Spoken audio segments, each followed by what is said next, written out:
नमस्कार दोस्तों। आज फिर अपनी बुक को पूरा करने के लिए मैं आप लोगों के सामने हाजिर हूँ। और कैसे हैं आप सब? तो चलिए शुरू करते हैं। अच्छा, पिछली बार हमने छोड़ा था कि वो आदमी जिसके कपड़े दूसरे बंदे ने पहन लिए थे और उसने ना चाहते हुए भी बार बार उन कपड़ों का जिक्र किया। और जिक्र इसलिए किया क्योंकि उसके मन में उन कपड़ों की बात को दबाने का प्रयास किया, उसके दिमाग में लगातार चलने के बावजूद।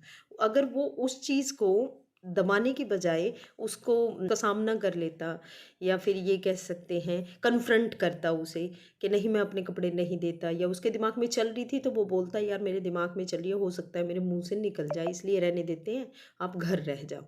तो अब हुआ क्या, उसने दबाया और निकल गया। और जो इस आदमी के साथ हुआ, हम मैंने आज एक शॉर्ट भी मतलब बनाया था। और शायद मैं पहले शॉर्ट डालूं और फिर उसके बाद ये वीडियो डालने का टाइम मिले मुझे, क्योंकि टाइम बड़ा कम होता है मेरे पास।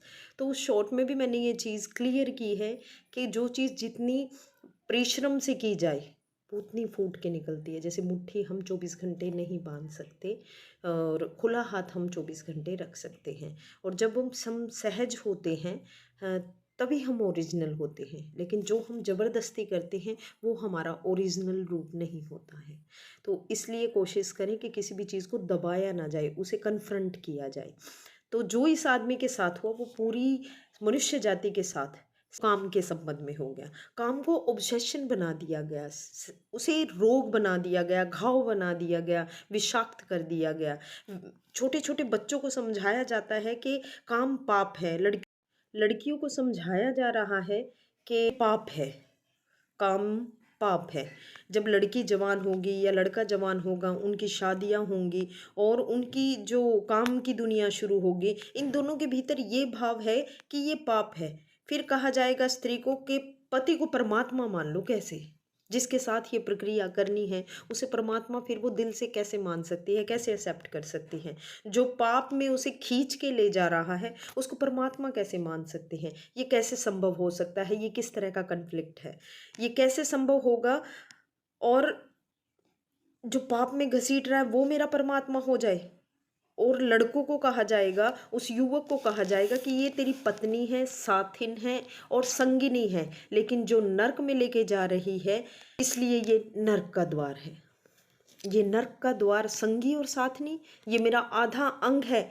और आधा अंग, ऐसा अंग जो मुझे नर्क की तरफ जाता हुआ आधा अंग है मेरा, उसके साथ कौन सा सामंजस्य बिठा सकता है? कैसे पूरी जिंदगी उसके साथ रह सकता है? यही कारण है, आप देखते होंगे कि पति पत्नी में एक समय के बाद जैसे जैसे उम्र बढ़ती जाती है तो मतलब किस तरह का सामंजस्य होता है उनके बीच, बहुत खतरनाक। छोटी छोटी बात पे खुन्नस, लड़ाइयाँ झगड़े, एक दूसरे की कमियों को जानते हुए। मतलब जब आपने उनको बड़े ही ऐसे किया, उनको शिक्षा ही ऐसे दी और समाज में शुरू से चलते ही ऐसे आ रहा है, तो वो गलत है। उनका दाम्पत्य जीवन नष्ट कर दिया है इस शिक्षा ने। और जब दंपत्ति का जीवन नष्ट हो जाए तो प्रेम की संभावना कहाँ से आएगी?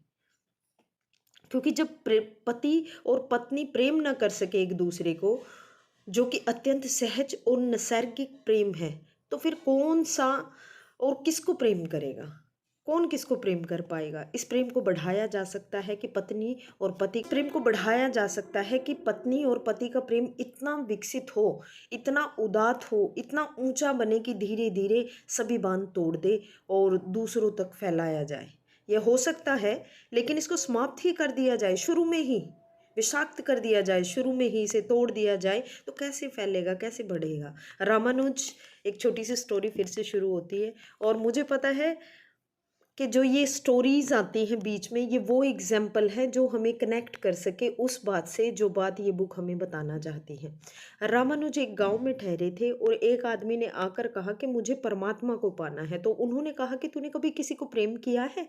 उस आदमी ने कहा, इस झंझट में मैं कभी पड़ा ही नहीं, प्रेम वगैरह के झंझट में नहीं, में मुझे पढ़ना ही नहीं है, मुझे तो परमात्मा को खोजना है। रामानुज ने कहा, तूने कभी झंझट ही नहीं की प्रेम करने की? वो कहता है, हाँ मैं सच कह रहा हूँ, मैंने नहीं किया कभी भी। बेचारा ठीक ही कह रहा था, क्योंकि धर्म की दुनिया में प्रेम एक डिसक्वालिफिकेशन है। ये कोई क्वालिफिकेशन नहीं, डिसक्वालिफिकेशन है और एक अयोग्यता है। तो उसने सोचा कि अगर मैं कहूँ कि किसी को प्रेम किया है तो वो कहेंगे अभी प्रेम व्रेम छोड़, राग वाग छोड़ और पहले इन सबको छोड़ के आ, तब इधर आना, तब तुझे परमात्मा मिलेगा। तो उस बेचारे ने किया ही नहीं। हो सकता है उसका मन भी किया हो तो भी ना किया हो। ऐसा कौन आदमी होगा जिसने थोड़ा बहुत प्रेम ना किया हो। रामानुज ने फिर तीसरी बार पूछा कि बता तूने कभी थोड़ा बहुत भी किया। तो वो कैसे बता पाता, क्योंकि उसे पता है ये तो डिस्क्वालिफिकेशन, अगर थोड़ा बहुत हुआ भी है और मैं बता दूं तो फंस जाऊंगा।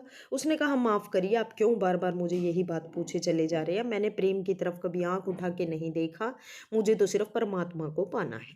तो रामानुज ने कहा मुझे क्षमा कर दो, तुम कहीं और जाके परमात्मा को खोज लो, क्योंकि मेरा अनुभव यह है कि अगर तुमने किसी को प्रेम नहीं किया, अगर तुम प्रेम नहीं कर सकते और तुमने प्रेम नहीं किया, तो उस प्रेम को फिर इतना बड़ा ज़रूर किया जा सकता है कि परमात्मा तक पहुंच जाए। और जिसने प्रेम किया ही नहीं, प्रारंभिक प्रेम ही नहीं हुआ, उस इंसान को मैं परमात्मा तक नहीं पहुंचा सकता।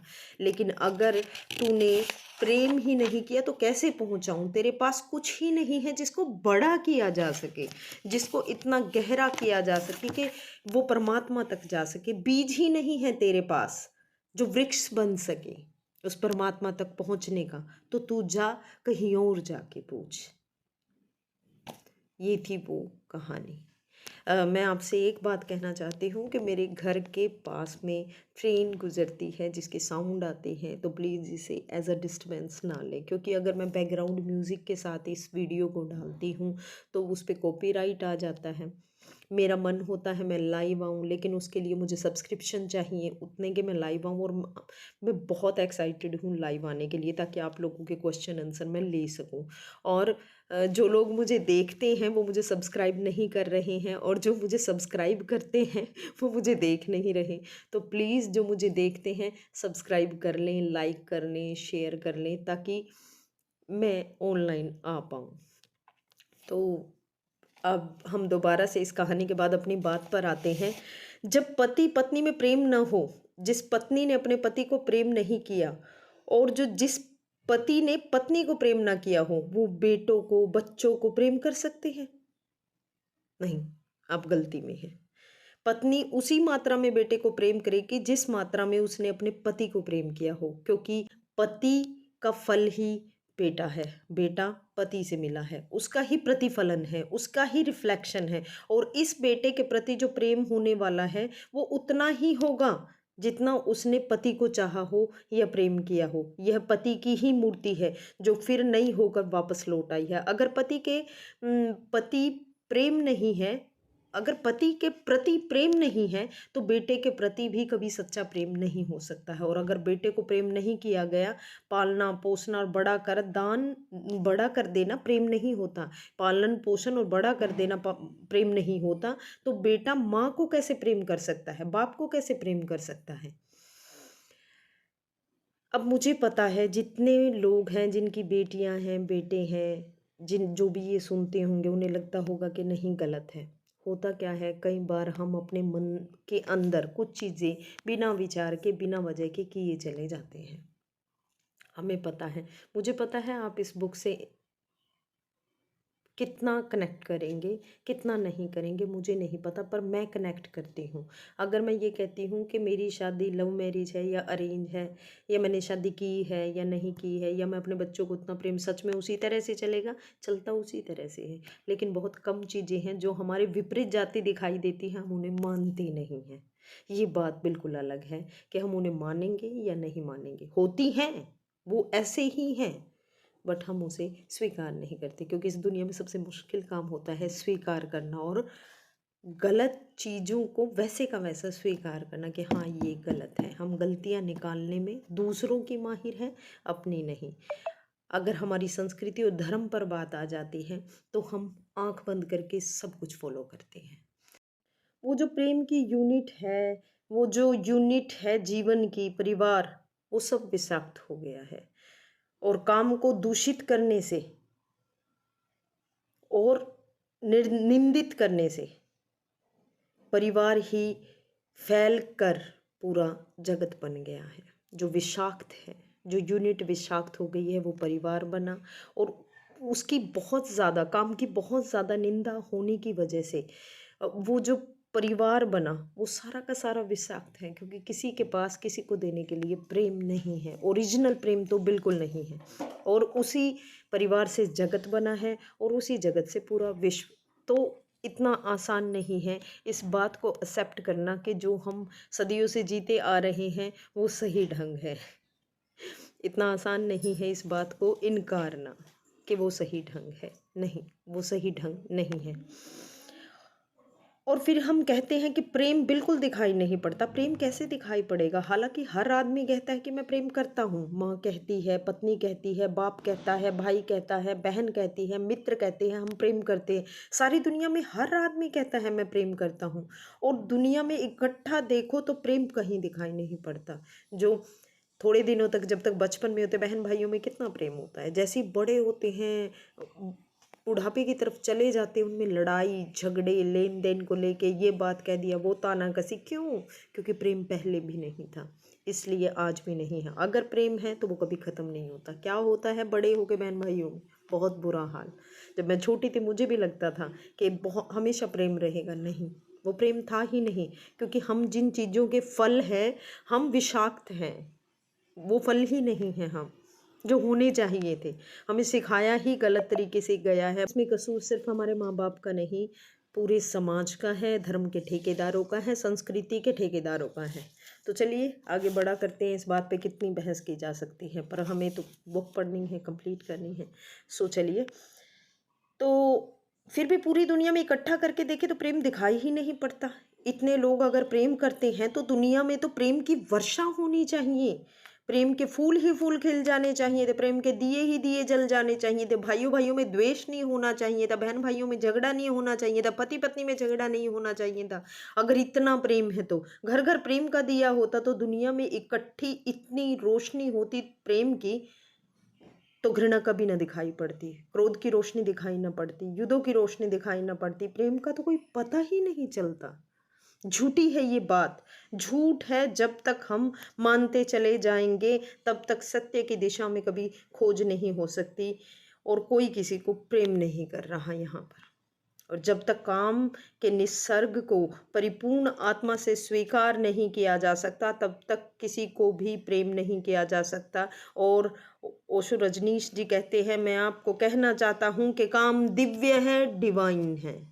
सेक्स की शक्ति परमात्मा की शक्ति है, सेक्स ईश्वर की शक्ति है, इसलिए तो उससे ऊर्जा पैदा होती है, नया जीवन विकसित होता है। वही तो सबसे रहस्यपूर्ण शक्ति है, वही तो सबसे ज़्यादा मिस्टीरियस फोर्स है। उससे दुश्मनी छोड़ दो। अगर आप चाहते हैं कि कभी आपके जीवन में प्रेम की वर्षा हो जाए तो उससे दुश्मनी छोड़ दो, उसे आनंद से स्वीकार कीजिए, उसके साथ कॉन्ट्राडिक्ट मत कीजिए, उसकी पवित्रता को स्वीकार कीजिए, उसकी धन्यता को स्वीकार कीजिए और खोजें उसमें, और गहरे खोजें और गहरे, तो आप हैरान हो जाएंगे। जितनी पवित्रता से काम की स्वीकृति होगी उतना ही काम पवित्र होता चला जाएगा, और जितनी अपवित्रता और पाप की दृष्टि से काम से विरोध होगा, काम उतना ही पाप पूर्ण और कुरूप होता चला जाएगा। जब कोई अपनी पत्नी के पास जाए, ऐसे जाए जैसे कोई मंदिर के पास जाता है। जब कोई पत्नी अपने पति के पास आए तो ऐसे आए जैसे सच में कोई परमात्मा के पास जाता है। क्योंकि जब दो प्रेमी एक दूसरे के निकट आते हैं, जब वे संभोग से गुजरते हैं, तब सच में ही वो परमात्मा के मंदिर के निकट से गुजर रहे हैं।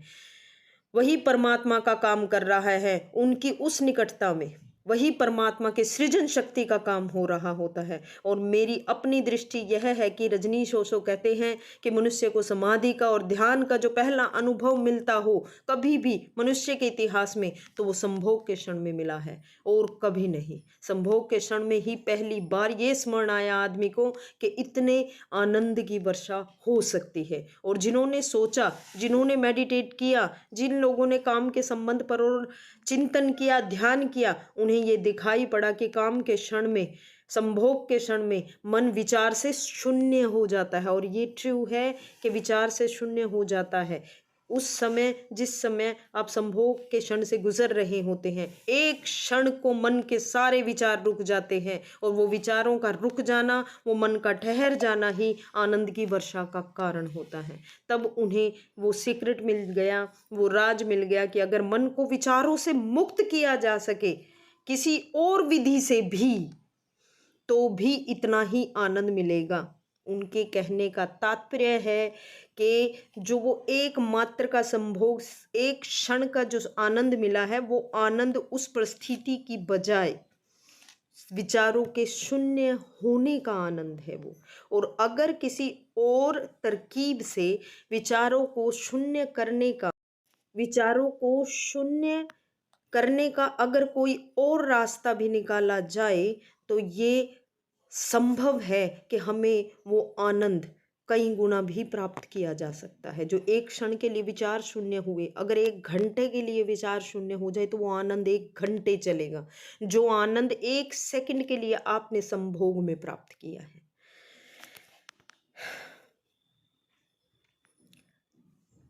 और जब समाधि और योग की सारी व्यवस्थाएं विकसित हुई, जिनमें ध्यान, सामायिक और मेडिटेशन, प्रेयर, इनकी सारी व्यवस्थाएं विकसित हुई, इन सब के मूल में संभोग का अनुभव था। वहीं से पता चला, अगर विचारों को शून्य किया जा सके, तो हम उस आनंद को प्राप्त कर सकते हैं। वो आनंद जो एक क्षण के लिए संभोग में मिला, वो हमें विचार शून्य करने पर हमेशा के लिए प्राप्त हो जाएगा। और फिर मनुष्य को अनुभव हुआ कि बिना संभोग में जाए भी चित्त शून्य हो सकता है। ऐसी तरकीबें हैं और ऐसी हो सकती हैं कि हम अपने विचारों को शून्य कर सकें। इसलिए कहती हूँ, इस बुक को गलत समझना छोड़ दीजिए। संभोग से समाधि तक, यानी कि इस सीक्रेट को उघाड़ने के लिए संभोग में जाना ये अनिवार्य था। ये प्रकृति की रचना का कारण था। ये कारण था उस शक्ति का, जिस शक्ति से, जिस ऊर्जा से हम बच्चों को पैदा करते हैं। अगर वो ऊर्जा प्रेम की है, अगर प्रेम होने के बाद बच्चों की पैदाइश हो, तो वो जायज़। और अगर बेवजह दोनों में प्रेम नहीं है, बस एक काम करना है और इस काम को संभोग मानकर कर लिया जाए, तो वो बच्चे नाजायज़ समझिए।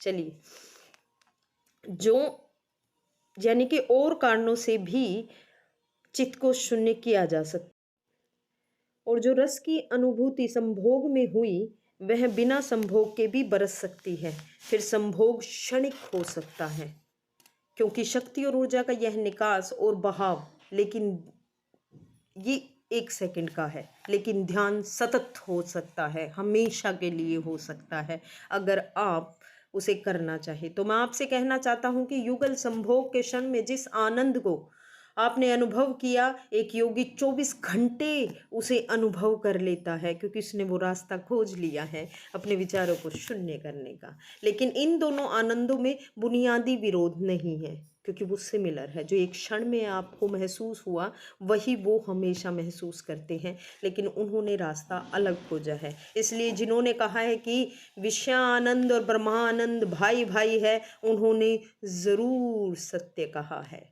वे सहोदर हैं, एक हृदय से पैदा हुए हैं, वो एक उदर से पैदा हुए हैं, एक ही अनुभव से विकसित हुए हैं। उन्होंने निश्चित ही सत्य कहा है कि विषयानंद और ब्रह्मानंद दोनों भाई भाई हैं, यानी कि संभोग के क्षण में प्राप्त किया गया आनंद और ध्यान में प्राप्त किया गया आनंद एक है। दोनों की जड़ें एक हैं, दोनों में बुनियादी अंतर नहीं है। तो पहला सूत्र आपसे कहना चाहूँगा, और ओशो रजनीश जी कहते हैं, ये पहला सूत्र है, ध्यान से सुनिएगा, कि अगर चाहते हैं कि पता चले कि प्रेम का तत्व क्या है, तो पहला सूत्र है काम की पवित्रता, दिव्यता, उसकी ईश्वरीय अनुभूति की स्वीकृति। इसको परम हृदय से, पूर्ण हृदय से अंगीकार किया जाए, और आप हैरान हो जाएंगे, जितने परिपूर्ण हृदय से काम की स्वीकृति होगी, उतनी ही आप काम से मुक्त होते चले जाएंगे। ये काम से मुक्त होने का इकलौता तरीका है, वरना बड़े बड़े साधु संत भी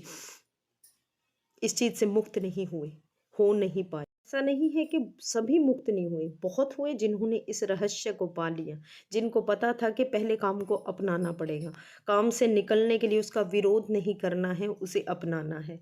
और जो इसे अस्वीकार करता है, वो उतना ही काम में बंधता चला जाता है, जैसे वह फकीर कपड़ों से बंध गया है। वो फकीर जिसने अपने दोस्त को कपड़े दे के लगातार दिमाग में वही चीज़ें चलती रही, ठीक उसी तरह हम भी बनते चले जाते हैं, अगर हम काम की ऊर्जा को अस्वीकार कर देते हैं। जितना स्वीकार होता है आप उतने मुक्त होते चले जाते हो, उतने ही मुक्त हो जाओगे और ये चीज़ परिमाणित है।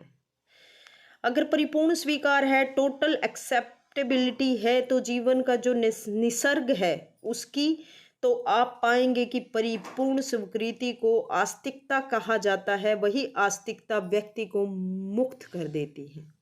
नास्तिक मैं उनको कहूँगा जो जीवन के निसर्ग को अस्वीकार करती है। जो स्वीकार करेंगे जीवन के निसर्ग को, काम की पवित्रता को, वो लोग आस्तिक कहे जाएंगे, और जो उसे अस्वीकार करते हैं वो नास्तिक कहे जाएंगे। निषेध करते हैं, बुरा है, पाप है, विष है, छोड़ दो, जो छोड़ने की बात कर रहे हैं वो नास्तिक है। जीवन जैसा है उसे स्वीकार करो, जियो उसकी परिपूर्णता में। वही परिपूर्णता रोज रोज सीढ़ियाँ एक एक करके ऊपर जाती है, वही स्वीकृति मनुष्य को ऊपर लेके जाती है। और एक दिन उस परम पिता को, जिसे आप ईश्वर मानते हैं, उस दिव्यता के दर्शन आपको हो जाएंगे, आई एम सो सॉरी, हो जाएंगे, जिसका काम में पता भी नहीं चलता था। काम अगर कोयला था तो एक दिन हीरा भी प्रकट होगा। जब हम संभोग की स्थिति में होते हैं तो हमें पता ही नहीं होता, जो एक क्षण का वो आनंद है वो किस चीज़ का है, वो दिव्यता का आनंद है। तो उस टाइम वो कोयला था तो हमें वो आनंद कुछ भी प्रतीत नहीं होता था, उसे हम कुछ नहीं समझ रहे थे। लेकिन एक दिन वो हीरा उसी कोयले से प्रकट होगा, प्रेम का। ये पहला सूत्र है। तो दोस्तों, हमें ये बात याद रखनी है। आज हम दूसरा सूत्र पढ़ने के बाद इसको ख़त्म करेंगे। अभी दूसरा सूत्र कहता है कि ओशो जी कहते हैं, मैं कहना चाहता हूँ, वो दूसरा सूत्र है संस्कृति। संस्कृति ने और आज तक की सभ्यता ने, धर्मों ने हमारे भीतर जो मजबूत किया है, दूसरा सूत्र भी स्मरणीय है, क्योंकि पहला सूत्र तो काम की ऊर्जा को बना देगा और दूसरा सूत्र द्वार की तरह उसे रोके हुए है और ऊर्जा को बहने से, और वो बह नहीं पाएगी। वह दूसरा सूत्र है मनुष्य का वो भाव, वो ईगो, वो अहंकार कि मैं हूँ। बुरे लोग तो कहते हैं कि मैं हूँ, अच्छे लोग और जो जोर से कहते हैं कि मैं हूँ, मुझे स्वर्ग जाना है, मोक्ष जाना है, मुझे ये करना है, मुझे वो करना है। लेकिन मैं वहाँ खड़ा हुआ है भीतर आपके ईगो, आपका अहंकार। और जिस आदमी को मैं जो आदमी जितना मजबूत है उतना ही उस आदमी के सामर्थ्य दूसरों से संयुक्त हो जाने से कम हो जाते हैं, क्योंकि मैं एक दिवाला हूँ, एक घोषणा है कि मैं हूँ, ये अहंकार है। मैं की घोषणा कह देती है कि तुम हो, तुम्हारे अंदर मैं है, दोनों के बीच फासला है। फिर मैं कितना ही प्रेम क्यों ना करूं, छाती से लगा के रखूं, लेकिन फिर भी हम दो हैं। छातियां कितनी ही निकट आ जाएं, बीच में फासला है तुम का और मैं का। इसलिए निकटतम से निकटतम अनुभव भी आपको नज़दीक नहीं ला पाते। शरीर पास बैठ जाते हैं, आदमी दूर दूर रहता है। जब तक भीतर ये मैं और जब तक भीतर ये मैं बैठा हुआ है, तब तक ये दूरी बनी रहती है। शास्त्र ने कहीं एक अद्भुत वचन कहा है कि अदर इज हेल, दूसरे नरक है। तो दूसरा तो होना ही नहीं चाहिए। ये जो मैं है ये बाहर आनी चाहिए, वह जो दूसरा है वही नरक है। लेकिन शास्त्र ने ये भी कहा है कि why the other is other, दूसरे क्यों हैं, वो हम क्यों नहीं हैं, वो दूसरा क्यों है। वो दूसरा इसलिए है क्योंकि मैंने अपने अंदर मैं को रखा है, अहंकार को रखा है। और जब तक ये मैं अंदर है तब तक दूसरा हम नहीं हो सकता। जब तक मैं हूँ तब तक दुनिया में हर चीज़ दूसरी है, भिन्न है, अलग है। तभी तो कहते हैं, गीता में भी है, सबको समान दृष्टि से देखने का मतलब ये बिल्कुल नहीं है कि कोई जाति या धर्म या किसी चीज़ की बात करें, सबको इक्वल देखो जी, नहीं। उसे देखो, मैं भी आत्मा हूँ, यानी कि मैं नहीं, हम सभी आत्मा हैं। तो अपने पराये का भेद खत्म, क्योंकि वो आत्मा ही मैटर करती है, बाकी तो कुछ करता ही नहीं। प्रेम एक आत्मा का अनुभव है, एकात्म अनुभव है, एक दूसरे के एक हो जाने का अनुभव है। प्रेम है इस बात का अनुभव कि गिर गई वो दीवार, और दो ऊर्जाएं मिल गई, संयुक्त हो गई। प्रेम इस बात का अनुभव है कि एक व्यक्ति और दूसरे व्यक्ति की सारी दीवारें गिर गई हैं, प्राण संयुक्त हो गए हैं और मिलकर एक हो गए हैं। जब यही अनुभव एक व्यक्ति और समस्त के बीच फलित होता है तो उस अनुभव को मैं कहता हूँ परमात्मा। और जब दो व्यक्तियों के बीच ये फलित होता है, जब मैं से तुम का सफ़र में एक हो गया, तो वो है प्रेम। ये था उनका दूसरा सूत्र। तो दूसरा सूत्र है त्याग, मैं का त्याग, तू का त्याग, और इन दोनों को एक कर देना, हम हो जाना, एक हो जाना, ये दूसरा सूत्र है। तो दोस्तों मुझे लगता है हर बार मेरी वीडियो बड़ी हो जाती है, बड़ी करना मतलब मेरी मजबूरी है, रीज़न बीइंग कि मुझे ये बुक पूरी करनी है। बाकी आप लोगों को कैसा लगता है मुझे ज़रूर बताइएगा। और प्लीज़ जो देखते हैं, अगर आप सब्सक्राइब कर देंगे तो मुझे लाइव आने का मौका मिल जाएगा। थैंक यू सो मच, मुझे बहुत अच्छा लगता है इस बुक को पढ़ के। और आप अगर क्रिटिसाइज़ करते हो तो मैं चाहती हूँ मैं लाइव आके आप लोगों के क्वेश्चंस लूँ, मुझे बड़ा अच्छा लगेगा। और बड़े लोग हैं, मुझे पता है गलत तरह के भी कमेंट्स आते हैं, but I am ready to criticise, सुनने के लिए, क्रिटिसिज्म सुनने के लिए मैं तैयार हूँ। बाकी आप लोगों की मर्ज़ी, आप जैसी मर्ज़ी रिस्पॉन्ड करें। और हाँ, ओशो रजनीश के बारे में तो मैं बहुत बहुत स्लोगन आते हैं उनके, मुझे बड़ा अच्छा लगता है। एक है उनका कि मानना मत, इस बुक को भी मत मानना। जब आप मान लेते हो तो आपकी यात्रा ख़त्म। कोशिश करना जानने की, मानना छोड़ दीजिए। कोई भी चीज़ है, लाइफ की कोई भी चीज़ है, उसमें आपको बता दिया गया है कि ये है वो है और आपने मान लिया तो समझ लीजिए आपकी यात्रा ख़त्म, आपका खुद का ज्ञान ज़ीरो है। हमने गीता को पढ़ा और मान लिया गलत, हमें गीता को जानना है, सच में जो कहा है उसे प्रैक्टिकली देखना है, समझना है। यानी कि जब तक आप जानोगे नहीं तब तक आप कुछ नहीं पा सकते। वो उनकी यात्रा थी, ये हमारी यात्रा है, हमसे परमात्मा तक की यात्रा है। तो हमें ये जानकर ही करनी है, मानकर नहीं, मानना ही गलत। थैंक यू सो मच, और मिलते हैं नेक्स्ट वीडियो में। बाय दोस्तों।